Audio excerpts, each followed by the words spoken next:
Welcome back to my channel guys. आप सब अच्छे होंगे आई होप, और मैं भी अच्छी हूँ एज यू सी। सो हमने थ्योरी ऑफ डिमांड की सीरीज़ को स्टार्ट कर दिया है।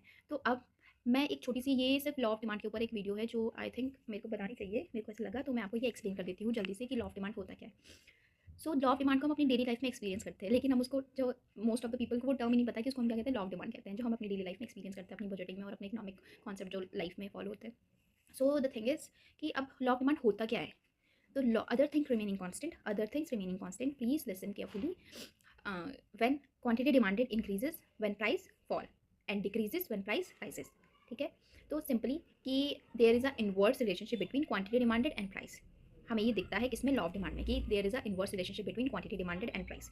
लॉ ऑफ डिमांड सिंपली यही एक्सप्लेन करता है कि अगर हमारी क्वांटिटी बढ़ रही है तो इसका मतलब हमारे प्राइस गिर चुके हैं, और अगर हमारी क्वांटिटी घट रही है तो इसका मतलब हमारे प्राइस क्या हो चुके हैं, बढ़ चुका है।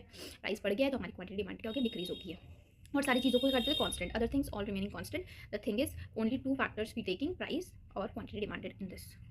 सारी चीज़ें कांस्टेंट है। So this is the law of demand. I hope आप सभी को ये, आपको समझ आ गया होगा। Very simple experience in our daily life. Please, जो इकोनॉमिक के जो कॉन्सेप्ट होते हैं ना, उसको आप रोज़ एक्सपीरियंस करते हो, रोज़ अपनी लाइफ में लेते हो चलते हो लाइफ में लेके। लेकिन जब स्टडी की बात आती है ना, तो हम क्या करते हैं, चीज़ों को रटना शुरू कर देते हैं। मतलब कि अपनी स्टडी या जैसे कि इकोनॉमिक कॉन्सेप्ट है, अगर हम इनको रटेंगे ना तो ये शायद हमें एक दिन याद रहेगा, 2 दिन याद रहेगा, बट एट द एंड हम इसको भूल ही जाएंगे अगर हम इसको रियल लाइफ से कंपेयर करके नहीं पढ़ रहे हैं, या फिर अपनी रियल लाइफ में इस चीज़ को एक्सपीरियंस करके सोच के प्रैक्टिकली इसको नहीं कर रहे हैं। क्योंकि economics is not a like a historical subject, it is a conceptual और प्रैक्टिकल सब्जेक्ट, कि हमको उसको एक्सपीरियंस भी करना है। हमको, अगर हम कुछ फॉरेन एक वो कर रहे हैं तो हम उसको करंट लाइफ में जोड़ें, उसको करंट लाइफ में देखें।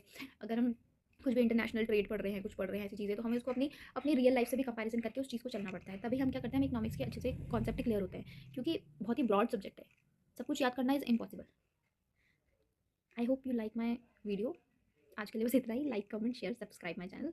और जो वीडियोस है, जो प्रॉपर जो नोट्स हैं, जो मैंने कहा है, वो as I told, as I promise you, कि मैं सारी फुल वीडियोस में उसको, उसके प्रॉपर नोट्स सब कुछ अपलोड कर दूँगी, आप लोग देख लेना। Thanks for watching.